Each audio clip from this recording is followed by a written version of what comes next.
Yo, what's going on, everybody? Monday, October 17th. Some of us got to pay taxes. Actually, Friday, I just checked the numbers.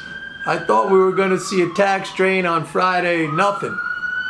Hang on. There was a net positive flow of 3.3 billion. Hang on. All right, that's an ambulance, by the way. I think I mentioned that. I'm right near some main hospitals, so they come down this street. Folks, I don't know about this channel, to be honest with you. I just, I'm getting a little bit tired doing it. Not a lot. I mean, I really appreciate you guys watching it and asking me questions and stuff like that, but it's just not growing, man. I don't think people are really interested in the stuff I talk about. I think, you know, they want to have catastrophe and, you know, doomsday scenarios and hyperinflation and the dollar is going to shit and all this kind of stuff. I don't see a big interest. I mean, you guys, yeah, but I mean, I got to see some growth here and I'm just not seeing it. So I'm very close to pulling the plug or changing the subject completely. You know, now I have a new hobby. Maybe I'll start doing that. I don't know. I might have mentioned it, but I'm into roasting my own coffee. I buy green, unroasted coffee beans and I roast them myself. And let me tell you something. If you like drinking coffee, which I do, there is nothing like roasting your own beans and then freshly grinding them up. They got to sit, after you roast them, they got to sit for a couple of days because they go through a process called degassing. It's when they're still releasing gases.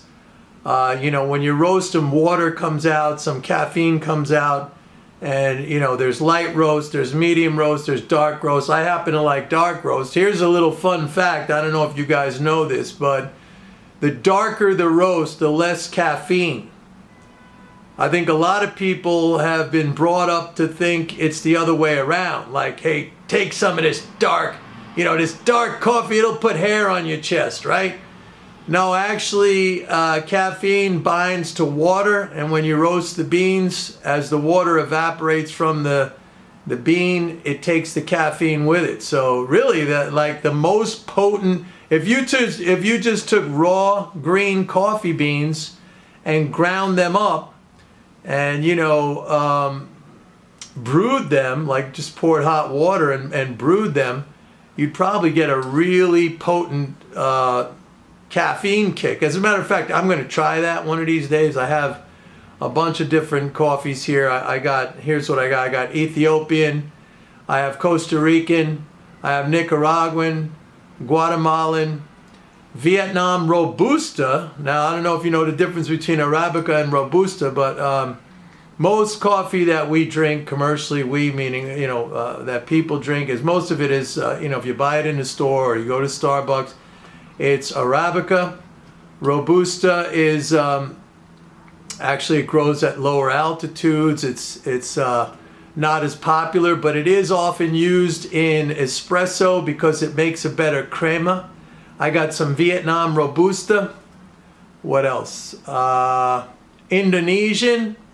Maybe I mentioned that. Anyway, so I'm into roasting my own coffee, and it's a lot of fun, and it's a completely different consumption experience.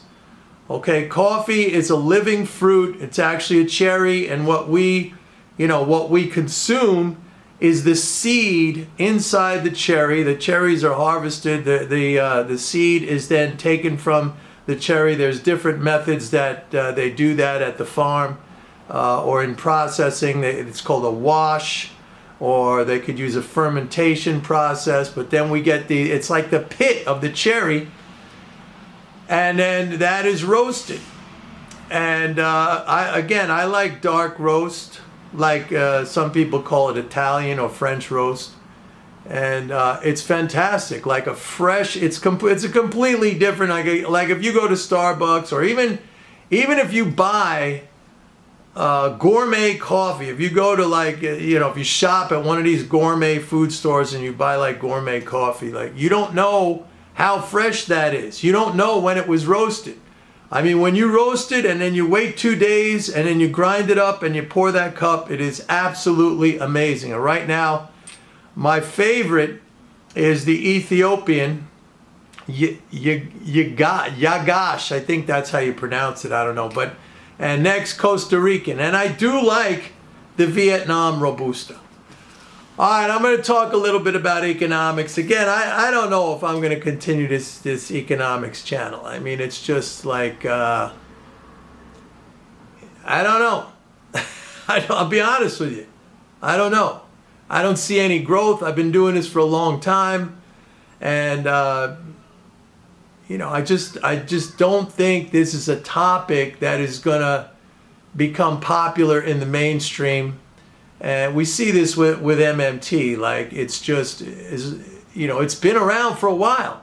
And it got a lot of publicity from people like Stephanie Kelton. But, I just don't see it becoming a thing. Anyway, we had a good day today.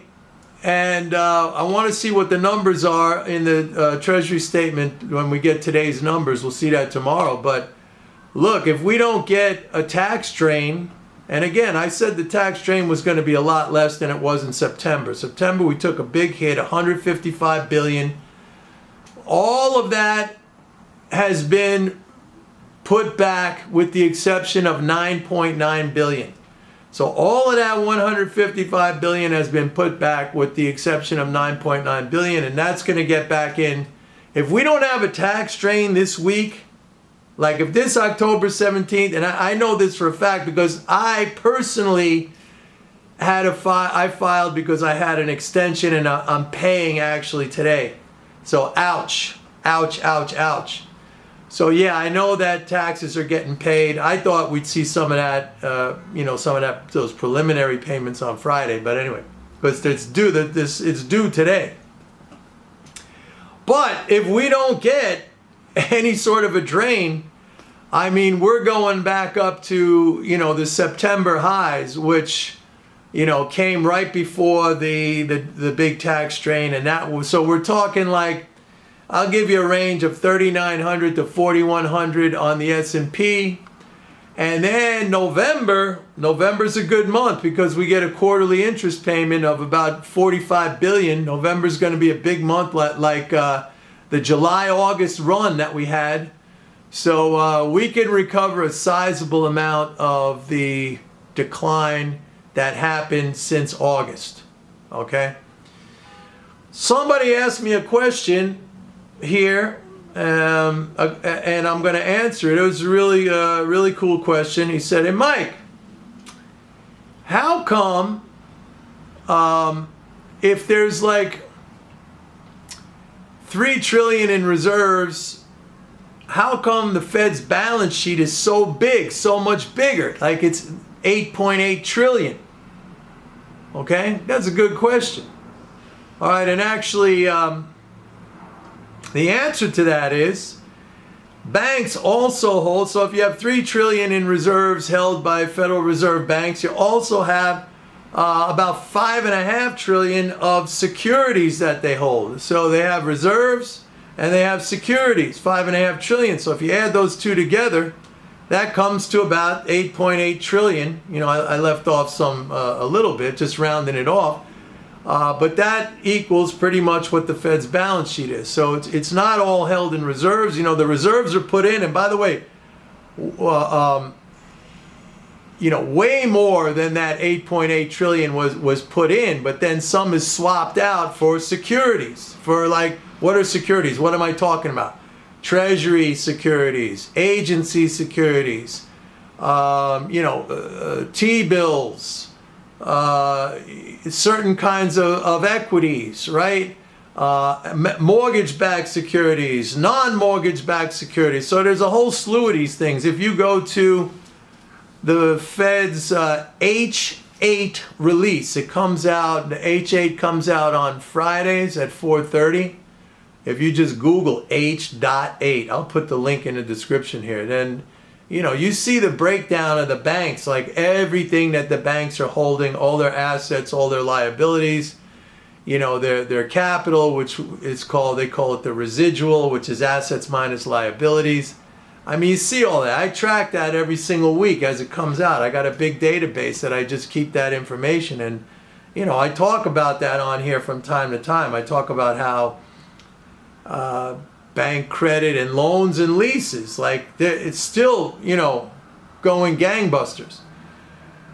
I might have mentioned on Friday, I don't remember, that auto loans increased by the most ever on record, and it was like an insane increase. It was $5 billion, and I had some people asking me, hey, is that like bad data? Because it was kind of like a chart. I'll put the chart up so you could see it, and it did look like a bad tick. Like, if you're trading Forex, and sometimes there's a bad tick.